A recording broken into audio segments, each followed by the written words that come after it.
About 5 years ago, my now estranged daughter, Ed, cheated on her boyfriend, Brad, and got together with a guy, Ken. He quickly started isolating her from family and my husband and I from her kids. Brad had moved back to his home state devastated after the breakup. I discussed red flags her. I let her know we are here for her and concerned. Her and Ken suddenly took off and moved to another state. For 5 months, my husband and I worried about her and the kids as we had n//c at all with them. One day CPS showed up at our door with the oldest child. He was obviously injured from abuse that was reported by the school. We had no idea they had moved back to the area. We agreed to take them in. The next 20 months were traumatic, complicated, emotional, and difficult for everyone. Through it we re-established a relationship with the older child's dad, Dan. Daughter failed to comply with her plan and remained with Ken. Dan worked hard to get custody of his child and he gave Ed scheduled weekly phone calls. She called oldest child 2x nothing since. We agreed to permanent custody of youngest. In the process, I put aside the hurt Ed caused and agreed to scheduled weekly phone calls and supervised visits in person when schedules allowed. Legally, any or no contact is at my sole discretion. Ken was not allowed to interfere //attend. Ed quit calling //scheduling visits after 3 months. I reset the call schedule to 1 month. No calls. 6 months later she calls and wanted me to drop everything for a visit the following day. I couldn't because I had to go back to work. Calls stopped again. She left Ken, has a new BF. I know nothing else about her life / whereabouts. She started calling again about a year ago and I let her know that if she was consistent with her monthly scheduled calls, we would move towards weekly calls again. She called 2 months in a row, skipped a couple months, then called 2 more months in a row. Last one happened to be night before child's birthday. She asked him what he wanted for his birthday. He said a call from her. The next day, as he blew out candles, he said, "My mom is gonna call now." He had the biggest smile on his face. Call never came. He refused my offer to call her. We survived an emotional meltdown. Next month, no call, just a text after with a lame timing excuse as to why and sorry about the birthday call, she didn't feel well. Following month, I get a text that Ed feels ill again, won't be calling. I am beyond frustrated at this point. I have looked past her refusal to rebuild a relationship with us, but when it comes to the kids my heart aches for them. Hey race where I might be the I responded, parents do not get sick time. We all had COVID recently, including me, and I still took care of the children. If you do not have any time for him once a month, I don't want my time wasted with your excuses.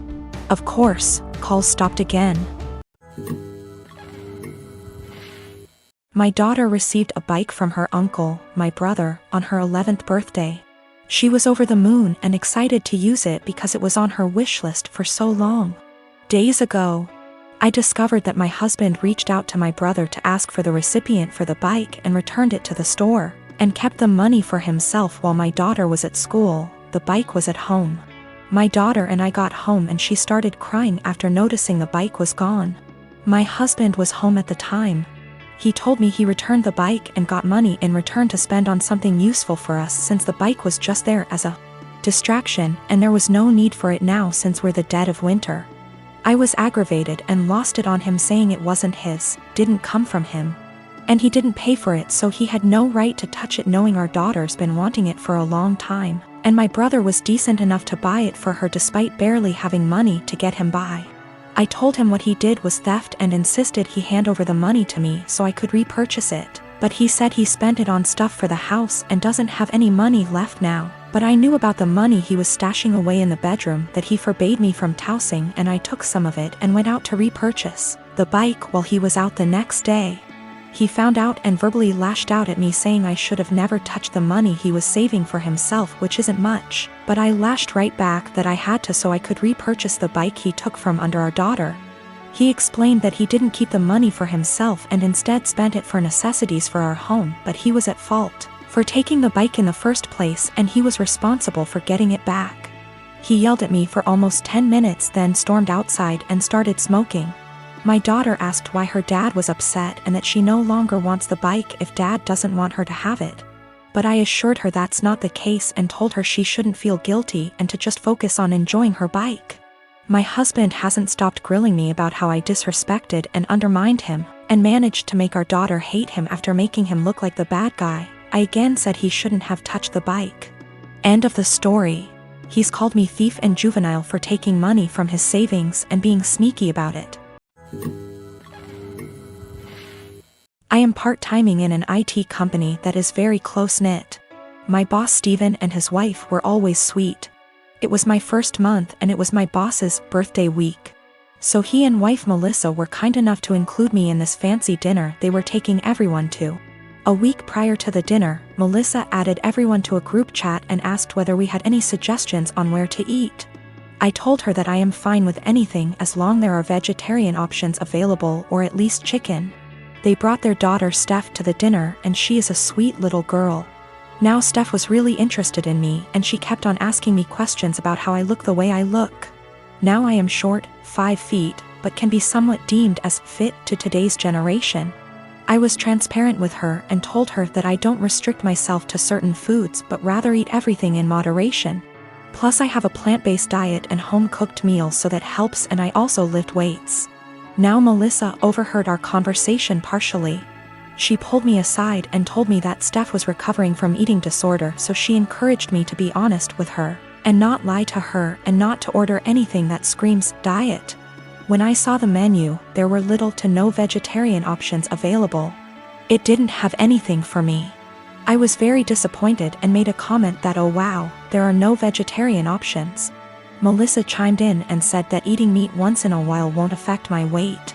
Now, when I say plant-based diet, it's not that I don't eat meat, but I only eat chicken maybe once a week as a side dish, and certain types of fish occasionally, but other than that I mostly eat vegetarian dishes. My food habits are not for my weight, but for my religion / culture. It has nothing to do with my weight. When the waiter came in, I was still glued to my menu when all the others had already ordered. Melissa said that oh she will have the duck too, and I interrupted and said that no, I will have the garden salad. I hate salads, but there were no other veg options. Melissa got quiet. After a few minutes she told me that I shouldn't have lied and lead on her daughter if I was going to order a skinny salad and starve myself. She said that I am just like those IG influencers who lie to impressionable young girls about their food habits and bodies, and I just proved that by ordering a salad after giving her daughter a "don't restrict yourself" speech, and I probably triggered her eating disorder. I tried to explain that I only ordered a salad because there was no other option in the menu for me, but then she said that I should have just sucked up and eaten the duck as it isn't going to affect my weight, but then again, I corrected that it is a religious thing and not a diet thing. She said that if I eat chicken then obviously I would eat other animals too, and I was just putting up an act. It was horrible. She completely tore me down and I immediately left. I am a 36-year-old male. My wife passed away 2 years ago. I have an 11-year-old son named Sean. I'm doing okay with money. I have a stable income and support system. I have a friend named Kate. We've been together since we were kids. She's like a sister to me, although she tends to boss me around. She's introduced me to her female friends hoping that I'll settle down again. I told her I have other priorities and I'm required to focus on Sean and his health. He's diabetes. Kate thinks there's something wrong with me, but not everyone's circumstance is the same. I started noticing a pattern in her behavior after she introduced me to a friend of hers. She'd tell me to leave Sean at home when we hang out and meet her friends. She'd tell me to take down any pictures that have my son and wife in it because ladies will assume that I'm a single dad or still married, and that'd limit my chances in dating. I told her to knock it off, and she said that she was looking out for my social life, saying I'm ruining it and exhausting myself. I stopped talking to her for days. Then I decided to let it go. She's been insisting on bringing her friend to visit me with other friends. I agreed to have them as guests. Kate suggested I take Sean to stay with a relative since it'll be adult dinner, but I refused. He was comfortable in his home and didn't want to go. Kate was at my place before her friends arrived. I checked on Sean and told him to tell me if he needed anything before he went to sleep. At 12:30, while I was sitting and just starting to chat with Kate's friend, while Kate kept blinking at me with a smirk on her face, I got a text message from Sean telling me he wanted to use the bathroom but the door handle was stuck and he couldn't open the door. I went upstairs to check. Kate followed me. I found that the door was actually locked. I was confused. I asked Sean and he said he didn't lock it. I started looking for the key. That's when Kate quietly handed it to me saying she took it. I was stunned. I opened the door for Sean, then I asked her why she locked the door. She said that lied to her friend about me not having kids and didn't want her to see Sean. She said it was no big deal since he was sleeping, but I was furious. I started yelling at her as she kept shushing me.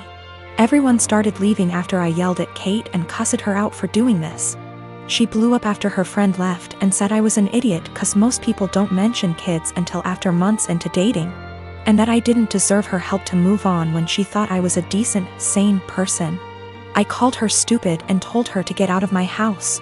She told me to wallow in my misery and left.